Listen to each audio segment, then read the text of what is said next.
নমস্কাৰ বন্ধুসকল, how are U all? আপোনালোক কেনে আছে? ৱেলকাম টু মাই চেনেল জীৱন উদ্দীপনা, ৰিইনভেণ্ট ইয়ৰ ড্ৰিমছ, ৰিপাৰপাজ ইয়ৰ লাইফ। প্ৰিয় বন্ধুসকল, আপোনালোকে বাৰু এটা কথা মন কৰিছেনে? খেলুৱৈ এজনে যেতিয়া খেল খেলি থাকে, তেওঁ খেলখন জিকিবলৈ মন প্ৰাণ ঢালি দিয়ে। সেই মুহূৰ্তত তেওঁ অন্য চিন্তা ভাৱনাৰ পৰা সম্পূৰ্ণৰূপে আঁতৰত থাকে। কোনো কথাই তেওঁক টলাব নোৱাৰে। সেই মুহূৰ্তত তেওঁৰ একমাত্ৰ গ'ল হয় খেলখনত জয়লাভ, আৰু বহু ক্ষেত্ৰত তেওঁ সফলো হয়। নতুবা গায়ক এজনক লক্ষ্য কৰক, তেখেতে গীত এটিত যেতিয়া কণ্ঠদান কৰে, গীতটোৰ লগত সম্পূৰ্ণৰূপে একাত্ম হৈ যায়। কিন্তু এয়া তেওঁ কিদৰে সম্ভৱ কৰিলে? কিদৰে তেওঁ ইমান ফ'কাছড আছিল?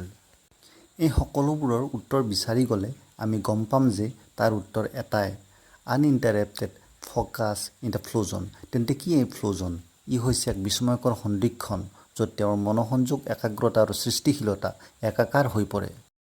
এক কথাত ই উৎকৰ্ষতাৰ চৰম পৰ্যায়, যি পুৰামাত্ৰেই স্বতঃস্ফূৰ্ত, ছুপ্ৰিম এক্সিলেঞ্চ ফ্ল'য়িং স্পণ্টেনিয়াছলি। এতিয়া প্ৰশ্ন হ'ল, আমি এই ফ্ল'জনত কিদৰে প্ৰৱেশ কৰিব পাৰিম? কিন্তু ভবাৰ দৰে এই ফ্ল'জনত প্ৰৱেশ কৰাটো ইমান সহজ কথা নহয়। তাৰ বাবে সাধনা আৰু একাগ্ৰতাৰ বাৰুকৈ প্ৰয়োজন। তাৰ কাৰণটো হৈছে আমাৰ মনটো ইমানেই সূক্ষ্ম যে ই এটা বিষয়ৰ পৰা আন এটা বিষয়লৈ অতি সহজে আৰু অবাধ গতি কৰিব পাৰে। তদুপৰি আমাৰ অৱচেতন মনটো ইমান অদৰকাৰী চিন্তা ভাৱনাই খেলি থাকে যে কনচেনট্ৰেশ্যন আৰু ফ'কাছ এচিভ কৰাটো সহজ কথা নহয়। কিন্তু ফ্ল'জনলৈ যোৱাটো আমাৰ দৰে সাধাৰণ মানুহৰ বাবে ইম্পচিবল নেকি?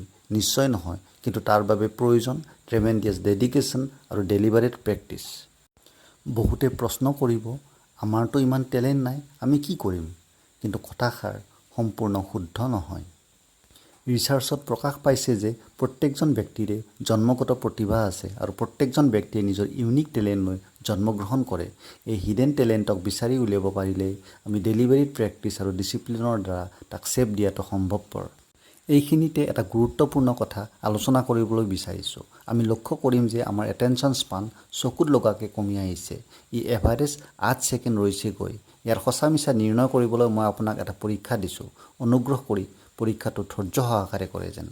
আপুনি বাৰু দিনটোত কিমান সময়ৰ মূৰে মূৰে বা কিমান সঘনে ফোনটোত চকু ফুৰাই তাৰ এক লক্ষ্য ৰাখকচোন। লগতে কিমান সময়ৰ মূৰে মূৰে ন'টিফিকেশ্যন চেক কৰে। তাৰ অৰ্থ এইটোৱেই যে যিমানবাৰ আমি চকু ফুৰাওঁ, সিমানে আমি নিজকে ডিষ্ট্ৰেক্ট হ'বলৈ এৰি দিওঁ। কিন্তু এই এটেনশ্যন স্পান বৃদ্ধি হ'লে আমাৰ লাভালাভ কি হ'ব? তাৰ অৰ্থ হ'ল কনচেনট্ৰেশ্যন পাৱাৰ যিমানেই বৃদ্ধি হ'ব, সিমানেই আমি আমাৰ বাঞ্ছনীয় ফ্ল'জনত সহজে প্ৰৱেশ কৰিব পাৰিম। বন্ধুসকল, গৱেষণাত প্ৰকাশ পাইছে যে ফ্ল'জনত আপোনাৰ প্ৰডাক্টিভিটি 5 গুণ আৰু ক্ৰিয়েটিভিটি 7 গুণ বৃদ্ধি হ'ব পাৰে। Wow, what a surprising thing! ফ্ল'জনত আচলতে কি হয়? ইয়াৰ চাইণ্টিফিক এক্সপ্লেনেশ্যন কি বাৰু?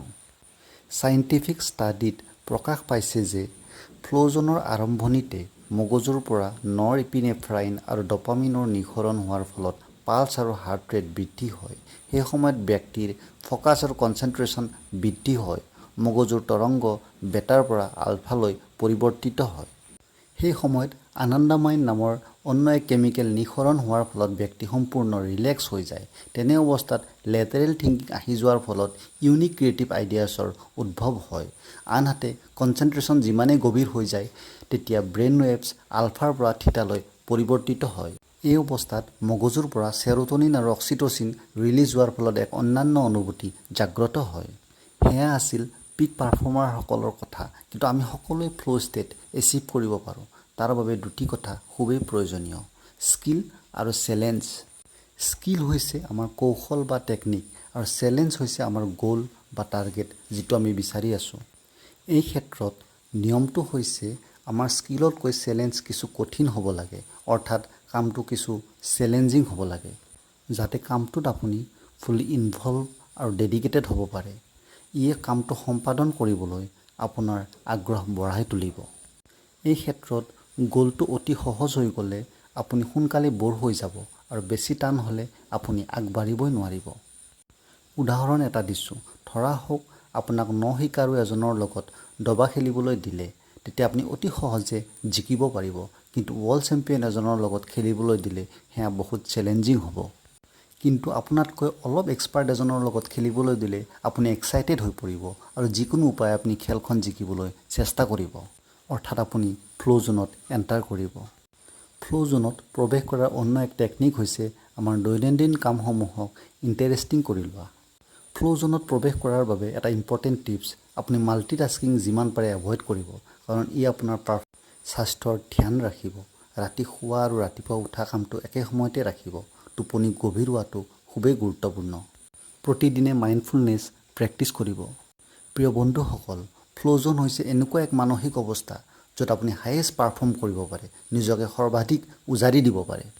কিন্তু সেই সময়ত আপুনি বিশেষ কষ্ট বা দুখ ভাগৰ অনুভৱ নকৰে, কাৰণ সেই সময়ত আপুনি এফৰ্টলেছ আৰু স্পণ্টেনিয়াছ হৈ যায়। আশা কৰিছোঁ আমি প্ৰত্যেকেই নিজৰ নিজৰ ফ্ল' জোনত প্ৰৱেশ কৰিব পাৰিম আৰু আমাৰ পৰম আকাংক্ষিত সফলতাৰ পিনে আগুৱাই যাব পাৰিম। বন্ধুসকল, ভিডিঅ'টো চাই পালে বাৰু কমেণ্ট ছেকশ্যনলৈ গৈ নিশ্চয়কৈ জনাব। ভাল পালে লাইক এটা নিশ্চয়কৈ দিব। আপোনালোকৰ প্ৰেৰণা আমাৰ শক্তি। শেষত আপোনালোক আটাইলৈ মোৰ শুভেচ্ছা থাকিল। আৰু ইমান সময়ে ধৈৰ্য সহকাৰে ভিডিঅ'টো চাই থকাৰ বাবে বহুত বহুত ধন্যবাদ দিলোঁ।